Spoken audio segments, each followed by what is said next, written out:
భద్రాచలం పట్టణానికి సంబంధించి గ్రామ పంచాయతీ ఎన్నికల్లో సర్పంచ్ అభ్యర్థిగా పోటీ చేస్తున్న నేను, నా పేరు మానే రామకృష్ణ, బీఆర్ఎస్ పార్టీ అభ్యర్థి.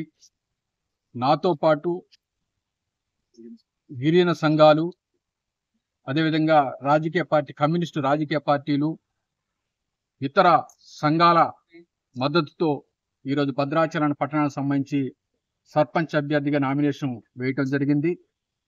ఈ యొక్క నామినేషను డిసెంబరు 11వ తారీఖు ఎన్నికలు ఉన్నాయి.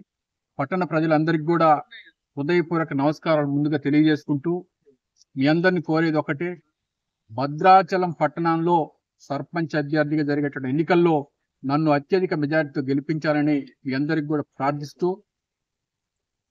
గత 10 సంవత్సరాల కాలంలో బీఆర్ఎస్ పార్టీ అధికారంలో ఉన్నప్పుడు కేసీఆర్ గారి నాయకత్వంలో అనేక సంక్షేమ అభివృద్ధి కార్యక్రమాలు ఈ పట్టణాన్ని సుందరవనంగా తీర్చిదిద్దడం జరిగింది.